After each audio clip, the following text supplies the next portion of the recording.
oo madaxweynayaasha oo berri madaxweynayaal u taagan oo Soomaaliya raba inay hogaamiyaan maantana daawanaya gobolka Gadoog khaasatan degmada hadda caawa aan joogno maanta aan joogno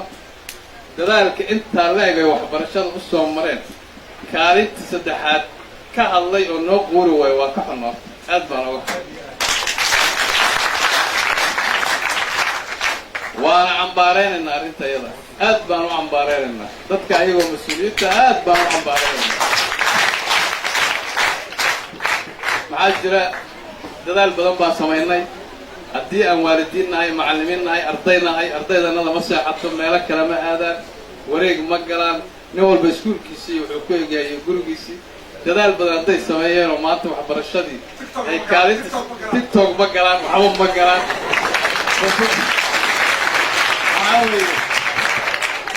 gabdhaha annaga wiilashanada waxaa weeye masaajidada iyo maba dhaafaan iyo guryahoodii waxbarashadoodii haddii marka ilaahay wanaaggaana siiyey maxaad noogu diidaysaan marka maxaad noogu diidaysaan haddii kaala gaaro maxaa u siyaasadeynaysaan maxaad siyaasadda u gelinaysaan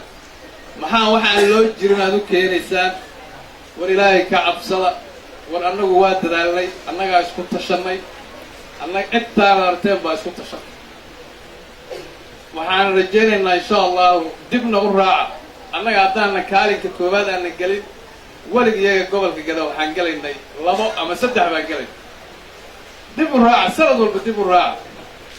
marka sanadkan oo lambaroon aan galnay marka inaad arrinta iyada samaysaan waa arrin aad iyo aad aan u cambaareenno waana ka xunnahay dadka ayagana afkooda maaha inay wax ayaga ku hadlaan waxaanan ka rajaynaynaa insha allahu inay arrintaas iyada ah oo projects ay ka bixiyaan oo ay ka hadlaan oo ay raaligelin ka dhiibaan haddaysan raaligelin arrintaa ka dhiibin waxaan idiin sheegayaa arrintaas inaysan weligii idinka harin weligii dadka ka hadlayna waa yaqaanaa kolley anig nin la yidhaahdo madaxweynihii Puntland baan fiirsaday dani baa aniga fiirsaday inta kaama daniyow arrintaas kaama harayso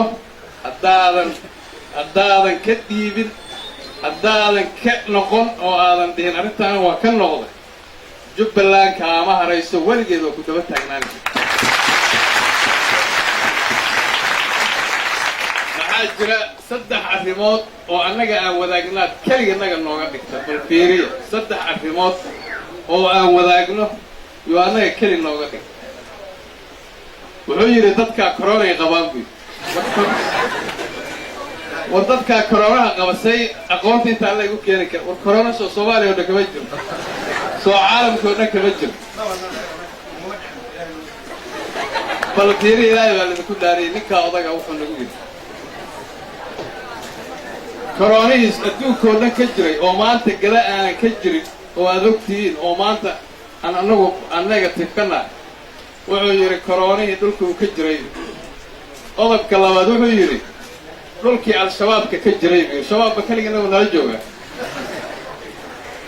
soo kuwii madaxda Puntland laynaya maaha oo gobortoorayaasha la qarxinayo waxa aragta lagu dhigayo oo galgala iyo meel walba la galayo soo shabaab ma waxa meesha iyada jooga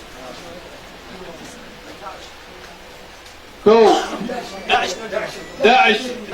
waxa annaga aan weli aragoo soo socdaaba iyaga xagga jooga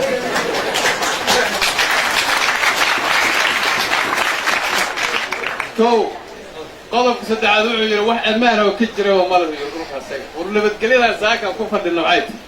bal fiiri ilaahay lagu daariyay madaxweynaha annaga weeye waa in adeerkanaga hadduu arrintaas iyada ka noqon way daba taagan tahay kaama hadhow way dariyo kaama haraysa arrintaas haddaad adigu adee farmaajo ka dadkale u jeedaadaysa laakiin annagu waxaa weeye reegadood baan nahay dakalana lagama galo ma harayso weligeed arrintaas waa daba taagan taa waa intaas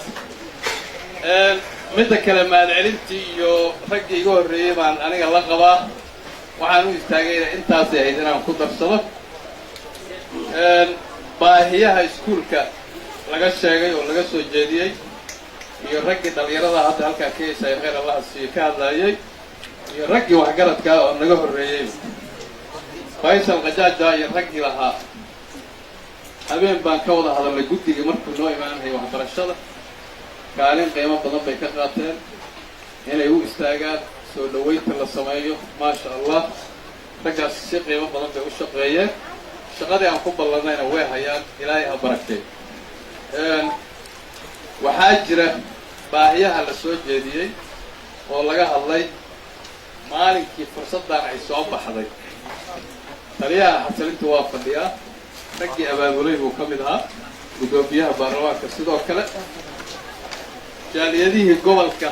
waa la hadalnay macal kuwii jubbaland baan la hadlay abaabul badan bay sameeyeen waxaan nidhi marka si loo arko raggii gobolkooraha iyo taliyaha xasilintii dhammaan waxaa la yidhi arrintaas ayada maamulayaasha dugsiyada ha laga qaybgeliyo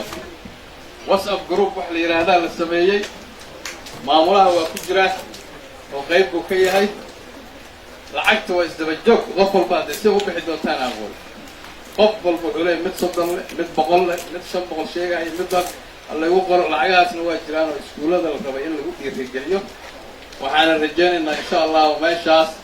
inay wax weyn nooga imaan doonaan walaalahanaga arrintaas iyadaa sameeyeyna waan uga mahad celinaynaa oo jaaliyadaha dibadda jiro waxaan idinka codsanaynaa whatsapp groupka waa la soconnaa waana ka warhaynaa